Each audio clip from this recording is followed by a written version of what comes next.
시청자 여러분 안녕하십니까? BTV 대구 뉴스입니다. 첫 소식입니다. 최근 노동계에선 새벽 배송 논란이 계속되고 있습니다. 과로사로 이어지는 심야 노동을 일단 막자는 취지인데 일선 택배 기사들의 반발도 큽니다. 대구 지역 노동계는 사회적 합의를 통해 택배 노동자의 건강권을 지킬 수 있는 방안을 마련하자고 요구했습니다. 김민재 기자입니다. 최근 민주노총 산하 전국 택배 노조는 새벽 배송 제한을 주요 내용으로 하는 의견을 사회적 대화 기구에 냈습니다. 자정부터 새벽 5시 사이에는 배송을 제한하고 오전 5시 출근조와 오후 3시 출근조로 나누는 주간 연속 근무제를 제안했습니다. 택배 노동자의 건강권을 보장하고 심야 노동의 위험성을 줄이자는 취지입니다. 지난해 국정감사에서 최근 7년 동안 택배 기사 중 36명이 사망했고 대부분 과로사로 추정된다는 결과도 나와 있습니다. 사람이 죽지 않고 건강하게 일할 수 있기를 희망합니다.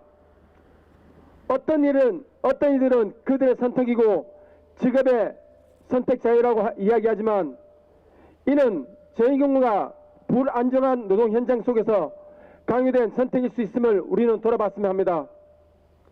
심야 노동이 2급 발암물질이고 사람의 건강을 해친다는 의학적으로 너무나 당연한 이해라고 합니다.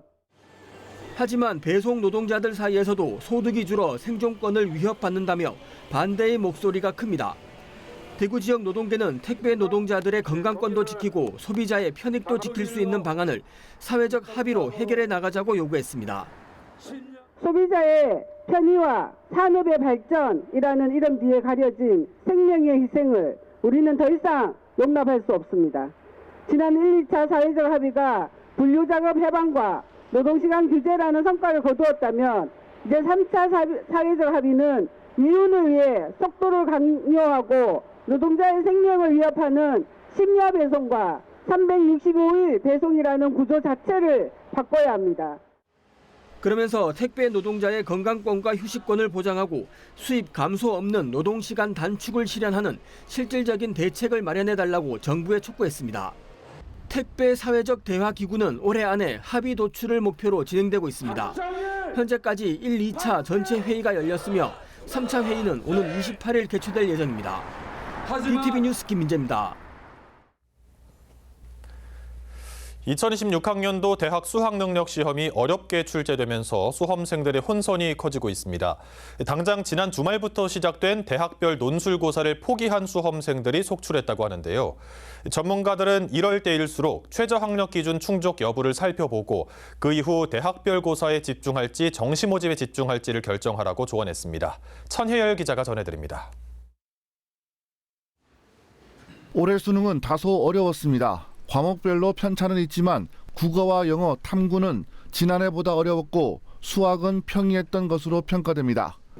실제로 EBS가 수험생들을 대상으로 체감 난이도를 조사한 결과 응답자의 85.4%가 어려웠다라고 답했습니다. 보통이었다는 11.3%, 쉬웠다라는 응답은 3.2%에 불과했습니다. 고3 교실에서는 가채점 결과를 바탕으로 입시 전략을 세우는데 여념이 없습니다. 영역별 예상 점수와 등급을 따져보며 합격의 길을 찾고 있습니다.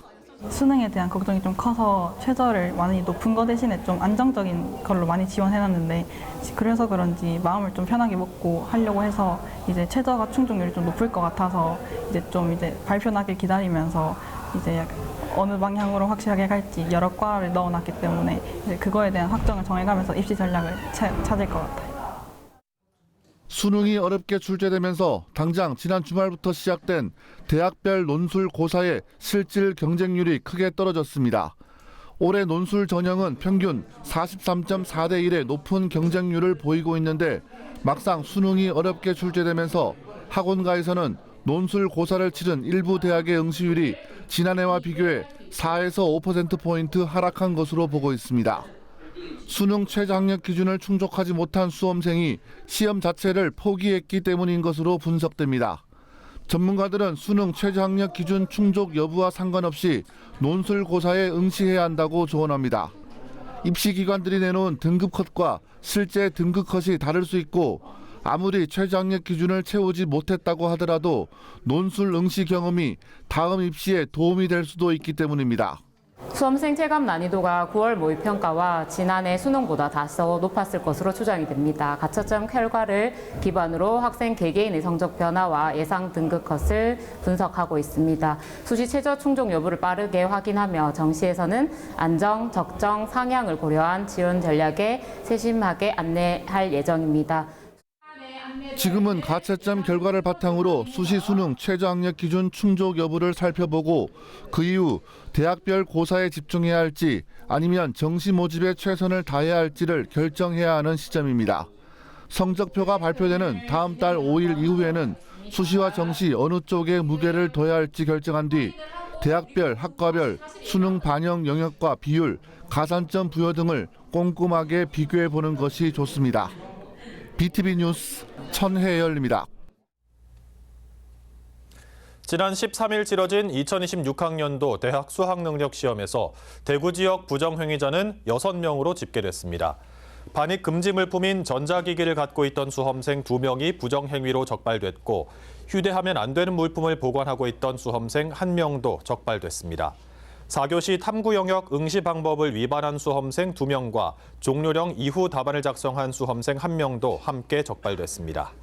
이들 수험생은 이번 시험이 무효 처리되고 향후 1년간 시험 응시 자격이 정지됩니다.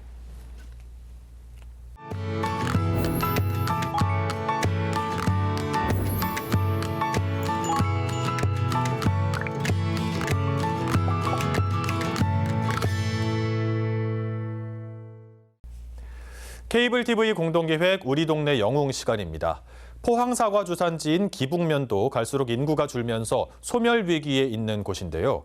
이런 산골 마을에 농촌에서 살아보기 프로그램이 운영되면서 변화가 일고 있는데 이를 주도하는 특별한 모녀의 이야기를 공희철 기자가 듣고 왔습니다. 포항 사과 주산지이기도 한 마을. 이곳에 정착한 모녀의 하루는 텃밭 일가로 시작합니다. 예정을 쏟은 작물들이 하루하루 커가고 수확하는 기쁨은 말로 표현하기 어렵습니다. 대학 졸업 후 엄마를 따라 귀농한 20대 딸 최소윤 씨도 제법 농부의 모습을 갖췄습니다. 그녀의 또 하나의 임무는 기북면을 알리는 겁니다. 지난해부터 엄마와 함께 농촌에서 살아보기 프로그램을 맡으며 감각적인 SNS 영상까지 제작해 기북면의 매력을 전파합니다. 바쁜 하루로 지루할 틈이 없습니다. 막상 오면은 놀 게 없으면 안 되잖아요. 근데 청년분들이 이렇게 오셔가지고 뭐 체험 농장이라든지 카페라든지 식당이라든지 그런 거를 많이 열고 있으면은 기북 안에서도 놀 수도 있게 이렇게 하루 코스로 이렇게 놀 수 있겠네라는 거를 가지게 된다면은 좀 기북이 관광 쪽으로 활성화가 많이 되지 않을까 싶습니다. 농촌에서 살아보기 프로그램 운영 2년 차. 30여 명의 타 지역민이 기북을 찾았고 실제 포항으로 귀농 귀촌을 돕는 공간으로 자리 잡았습니다. 살아보기 기간 동안에는 사람이 거주하시니까 밤에 불도 들어오고 이제 이렇게 마을의 어르신들도 지나다니면서 이렇게 유모차 밀고 가시면서 인사도 하시고 이래가 마을 어르신들이 좀 많이 이렇게 활기가 된다 그래야 되나 그래요. 이 대표는 농부가 벼를 심고 수확을 하듯 소멸 위기에 직면한 기북면에 다시 사람들이 옹기종기 모여 살아갈 수 있는 씨앗을 심고 싶습니다. 저희 책에도 보면 이게 사진 한 장에 동네 애들이 이렇게 소복이 나왔는 사진이 있어요. 근데 지금은 이 동네 애기가 없어요. 근데 앞으로는 우리 마을에 더 많은 사람이 들어와서 이렇게 청년들이 들어와서 애기도 많이 낳고 예전처럼 저녁 때 되면 누구야 밥 먹으러 와 이러고 이 집 저 집에서 막 부르는 소리가 들렸으면 좋겠어요. 고령화와 청년층 유출로 이 마을도 빈집이 늘어가고 있지만 이들 모녀는 희망을 버리지 않습니다. 저는 기북이라는 숲에서 이제 하나의 나무 같은 사람이 되고 싶습니다. 이렇게 기북이랑 잘 어울리는 그런 사람이 되고 싶어요. 저는 할머니들이랑 행복하게 살았으면 좋겠어요. 그냥 그렇게 같이 놀고 갔으면 좋겠습니다. HCN 뉴스 공희철입니다. 달콤하고 부드러운 맛으로 인기가 많은 키위. 국내 키위 시장에 이제는 외국산을 대신해 국산 품종이 자리를 잡아가고 있습니다. 특히 농촌진흥청이 개발한 감황과 스위트 골드, 골드원, 이른바 골드키위 삼총사가 높은 당도와 품질로 소비자들의 입맛을 사로잡고 있습니다. 엄상현 기자가 소개합니다. 노란빛의 골드 키위가 탐스럽게 익었습니다. 그동안 외국산 품종이 줄을 이뤘던 국내 키위 시장에 국산 품종이 새롭게 도전장을 내밀었습니다. 농촌진흥청이 개발한 감황과 스위트골드, 골드원, 이른바 골드키위 삼총사가 높은 당도와 품질로 주목받고 있습니다. 이 세 가지 품종은 여러 가지 평가를 받았을 때 수입 품종의 품질이 뒤지지 않는다는 그런 평가를 받고 있고, 가장 중요한 것은 이제 품종 사용료를 내지 않기 때문에 농가들의 경제적 부담을 덜 수 있는 그런 품종입니다. 그중 감황 품종은 당도가 18브릭스를 웃돌 정도로 달고 색깔이 선명하며 크기가 일반 키위보다 큽니다. 수확 시기도 외국산보다 10여일 빨라 서리 등 기상 피해 없이 안정적인 재배가 가능합니다. 색깔이나 당도가 타 과일보다 월등히 높습니다.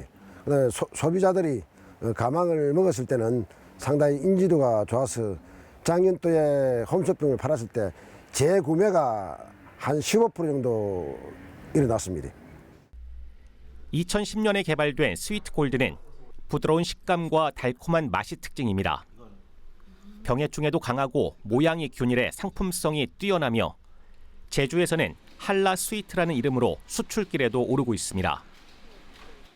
스위트 골드는 국내에서도 유통이 잘 되고 있지만 6년 전부터 수출을 진행하고 있습니다. 수출 주요 국가는 일본, 동남아 지역, 대만, 몽골 등 수출국이 있고요. 현재 130톤 정도 올해 수출을 할 예정이고 한 60만 불 정도 매출을 올릴 예정입니다. 골드원은 크기가 크고 과즙이 풍부해 국산 키위 품종의 다양성과 경쟁력을 더해주고 있습니다. 현재 국내 키위 재배의 30% 이상이 이들 국산 품종으로 대체되며 외국산의 의존도를 빠르게 낮추고 있는 상황. 소비자 입맛을 사로잡은 국산 골드 키위 삼총사가 이제는 외국산 품종을 대신해 농가의 새 희망으로 떠오르고 있습니다. BTV 뉴스 엄상현입니다. 대구 염색산단일제 악취 배출 허용 기준이 더 엄격해집니다. 기준안을 마련하기 위한 실태조사가 진행 중인데 조만간 결과가 나올 걸로 보이고 적용은 내년 초쯤으로 예상하고 있습니다. 김민재 기자가 보도합니다. 대구 염색산업단지 일대가 악취관리 지역으로 지정된 건 지난해 6월입니다. 악취를 배출하는 사업장은 배출구에서 1000ppm 이하, 부지 경계선에서 20ppm 이하의 악취만 허용되고 측정 결과 이 수치를 넘으면 행정처분을 받는 제도입니다. 하지만 1년이 넘도록 악취는 여전하고 주민들의 고통은 그대로였습니다. 주민들은 보다 엄격한 배출 허용 기준 적용을 요구했고 대구시는 지난 9월 도입을 약속했습니다. 엄격한 배출 허용 기준은 시석 배수가 배출구는 500ppm에서 1000ppm 사이, 부지 경계선은 15에서 20ppm 사이입니다. 현재보다 더 강화된 규제가 적용되는 겁니다. 대구시는 현재 정확한 배출 기준을 마련하기 위한 실태 조사를 진행하고 있습니다. 결과는 올 연말쯤 나올 전망입니다. 대구시의회 행정사무감사에서 밝힌 내용입니다. 이 악취 관련 민원이 계속 되고 있어서 저희 시는 1월 초부터 연초부터 해서 이제 실태 조사를 하고 있습니다. 그 결과가 이제 곧 나옵니다. 그 결과를 바탕으로 해서 엄격한 배출 허용 기준안을 마련할 겁니다. 그리고 마련하면은 의견 수렴과 또 조례 개정 절차를 거쳐서 적용될 수 있도록 지금 준비하고 있습니다. 빠르면 내년 초쯤이면 염색산단 일대에 엄격한 배출 허용 기준이 적용될 것으로 보입니다. 하지만 쓰레기 매립장과 분뇨 처리장 등에서 나오는 복합 악취에 대한 근본적인 해결책은 제시하지 못했습니다. 대책을 추진하고 있다는 기존 입장을 되풀이했습니다. 저희 시는 악취 문제를 최우선 과제로 검토하고 또 추진하고 있습니다. 그래서 이제 서북부 지역의 악취를 중점적으로 관리하기 위해서 그런 추진 계획을 수립해서 현재 시행을 하고 있고요. 이를 통해서 저감 대책을 계속 추진하고 있고 또 신속하게 민원을 대응하고 또 실시간 악취 측정 정보를 주민들께 제공하고. 염색산단 이전에 대해서는 당초 계획보다 지연되고 있다고 밝혔고 하수처리장 통합 지하화 사업은 염색산단 이전과 맞물려 있다며 관련 부서에서 방법을 찾고 있다고 덧붙였습니다. BTV 뉴스 김재입니다. 국립대구박물관이 고 이건희 삼성그룹 회장이 기증한 석조물로 모두의 종원을 조성해 시민들에게 공개했습니다. 이 회장의 기증품들이 국립대구박물관 뒤편 산책로에 전시돼 자연과 문화가 어우러진 복합 문화공간으로 재탄생했습니다. 우성문 기자입니다. 국립대구박물관 뒤편 산책로를 따라 해담길과 월담길, 별담길로 조성된 모두의 정원. 다양한 모습의 석인상들을 비롯해 석탑과 불상 등 각양각색의 석조물들이 전시됐습니다. 국립대구박물관이 세기의 기증으로 불렸던 고 이건희 회장의 기증품 2만 3천여 점 가운데 석조물 142건 257점으로 자연과 문화가 어우러진 복합 문화 공간을 조성한 겁니다. 지난해 국립대구박물관 개관 30주년을 맞아 이 정원을 조성하기 시작했는데 최근 완료돼 시민들에게 개방했습니다. 이건희 회장님 기증품 중 257점의 석조물을 모아서 시민들에게 돌려주는 전시로 이제 준비를 했습니다. 5층 석탑을 비롯해서 효자 이종형 정려문 그리고 석조 열애자상 등 다양한 석조물들이 있는데요. 모두의 정원 입구에 들어서면 곧바로 6m에 달하는 고려시대 5층 석탑이 웅장한 자태를 뽐내면서 있고 산책로 초입에서 효자 이종형 정려문을 만날 수 있습니다. 1696년 세워진 이 정려문은 조선시대 뛰어난 효행으로 이름을 남긴 효자 이종형을 기리기 위한 겁니다. 투박한 생김새의 석인상들은 위치와 방향, 높이, 조명에 따라 다양하고 풍성한 표정을 감상할 수 있고 고려시대 석조열의 좌상은 사유의 깊이를 느끼게 합니다. 석조열의 좌상의 경우에는 이제 별담길 공간을 새롭게 꾸몄습니다. 그래서 기존에 이제 사람들이 잘 다니지 않던 길을 조성을 하면서 이제 마치 사유의 방과 같은 뭔가 사색을 할 수 있고 이제 그 불상을 만날 수 있는 그런 길로서. 정원에는 우리나라에서 자라는 꽃과 나무들을 조성해 자연과 어우러진 석조물을 감상할 수 있습니다. 모두의 정원은 개인 컬렉션이던 유물이 기증을 통해 시민 모두가 즐길 수 있는 국가문화유산으로 돌아왔다는 점에서 큰 의미가 있습니다. BTV 뉴스 우성문입니다.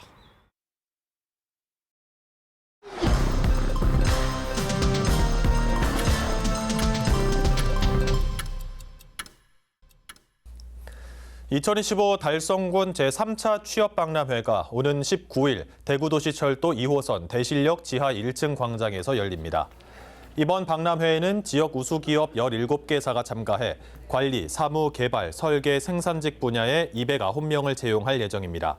현장에서는 구직자와 기업이 직접 만나 면접을 진행하며 즉시 채용도 이뤄질 것으로 보입니다. 달성군은 박람회 당일 취업 정보를 제공하고 진로에 대한 상담을 해주는 등 실질적인 구직 활동을 지원하겠다고 밝혔습니다. 화동초등학교와 대서중학교, 대구과학기술고등학교가 학교급식 우수학교에 선정됐습니다. 대구시 교육청은 학교급식 운영평가를 통해 대구 지역 4개 학교에 학교급식 우수학교 현판을 수여했습니다. 이들 학교는 위생과 안전관리, 식단 운영과 학생 만족도 등 전반적인 급식 운영 수준이 높았던 것으로 전해졌습니다. 대구시 교육청은 급식 우수학교에 시상금 1,000만 원을 지원하고 이들 학교의 급식 사례를 다른 학교로 전달할 예정입니다. 대구 지역 아파트 매매 가격이 지난 2023년 11월 이후 102주째 하락세를 이어갔습니다. 한국부동산원이 발표한 주간 아파트 가격 동향 자료를 보면 11월 2주차 대구 아파트 매매값은 일주일 전에 비해 0.03% 떨어졌습니다. 각 구군별로 보면 서구가 0.12%로 하락세가 가장 컸고 달서구 0.09%, 북구 0.03% 순이었습니다. 최근 4주 연속 상승했던 중구는 0.01% 떨어지면서 하락 전환했고 수성구는 대구에서 유일하게 0.03% 상승했습니다. 대구시 교육청은 2026학년도 늘봄학교와 방과 후 학교 프로그램에 참여할 이탁 강사를 모집하고 있습니다. 강사로 지원하기 위해서는 30일까지 프로그램 운영 제안서와 증빙 서류를 제출해야 합니다. 제출된 자료는 심사를 거쳐 강사 인력 풀에 등재될 수 있는 자격을 얻는 데 사용됩니다. 단박에 한국사의 저자인 심용환 연구소장이 29일 달성 국립도서관에서 특강을 진행합니다. 이번 특강은 현재를 사는 우리가 알아야 할 역사 이야기라는 주제로 열리며 한국사에 대한 깊이 있는 통찰을 제공할 예정입니다. 참가를 원하는 분들은 도서관 홈페이지를 통해 신청할 수 있습니다. 우간다의 감염병 관리 관계자들이 중구보건소를 방문해 벤치마킹을 진행했습니다. 이들은 중구보건소의 지역사회 감염병 예방책과 비상방역 체계 운영 사례에 대해 설명을 듣고 논의를 나눴습니다. 이번 방문은 감염병 관리 관련 국제협력 및 정보 공유를 목적으로 이루어졌습니다. 대구시는 11월 음주 폐해 예방의 달을 맞아 절주 캠페인을 진행합니다. 버스 광고와 도시철도 모니터 등을 통해 절주의 중요성을 알리고 시민들의 음주 예방 의식을 높이기 위한 노력을 시작합니다. 이상 간추린 소식입니다. BTV 뉴스는 뉴스 홈페이지에서도 바로 시청하실 수 있습니다. 시청자 여러분의 많은 관심 바랍니다. 이상으로 뉴스를 마칩니다. 함께해 주신 여러분 감사합니다.